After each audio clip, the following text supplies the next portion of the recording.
ഇത് നമ്മുടെ പണ്ടത്തെ റെട്ടയിലാട്ടോ. അപ്പോൾ ഇവൻ കിടന്നിട്ടുന്ന ഒരു ചെറിയൊരു മോൺസ്റ്റർ ടാങ്കിലാണ്. അപ്പോൾ ഞാൻ വിചാരിച്ചെങ്കിൽ ആ ഒരു ടാങ്ക് മാറ്റിയിട്ട് സിമെൻ്റൊക്കെ വെച്ച് അടിപൊളിയായിട്ട് ഒരു ടാങ്ക് ഉണ്ടാക്കാൻ. എന്നിട്ട് അങ്ങനെ 2 പേരെ നമ്മൾ വെച്ചിട്ടുണ്ട്.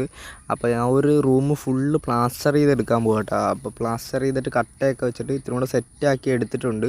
എന്നിട്ട് നമ്മൾ ആ ഒരു ടാങ്കിൽ വെള്ളവും കലക്കം നിറച്ചിട്ടുണ്ട് കേട്ടോ. എന്തിനാന്ന് വെച്ചാൽ അതിനകത്ത് ലീക്ക് ഉണ്ടോയെന്ന് അറിയാനാണ്.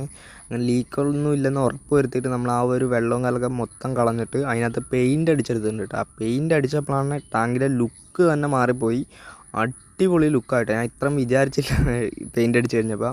അങ്ങനെ അടിപൊളിയായിട്ട് സെറ്റാക്കിയിട്ട് അതിനകത്ത് വെള്ളവും കലക്കം നിറച്ച് ആ ഒരു പെയിൻറ്റിൻ്റെ കെമിക്കൽ കളഞ്ഞിട്ട് നമ്മൾ ഫിൽറ്ററും കാര്യങ്ങളൊക്കെ DIY ആയിട്ട് സെറ്റാക്കിയിട്ടുണ്ട് കേട്ടോ. കാരണം ഇത്രയും വലിയ ടാങ്കാണ്, അതിനകത്ത് എന്തായാലും അത്ര രീതിയിലുള്ള ഒരു ഫിൽറ്ററും കാര്യങ്ങളൊക്കെ വേണം കേട്ടോ. അങ്ങനെ നമ്മൾ ഫിൽറ്റർ സെറ്റാക്കിയിട്ട് ഇതേ പെയിൻ്റൊക്കെ അടിച്ച് കംപ്ലീറ്റ് വർക്ക് കഴിഞ്ഞിട്ടുണ്ട് കേട്ടോ. ഇനി നമുക്ക് അടുത്തായിട്ട് മീൻ ഇടണം. അപ്പോൾ എന്ത് മീൻ ഇടണമെന്ന് നിങ്ങൾ കമൻറ്റ് ചെയ്യും.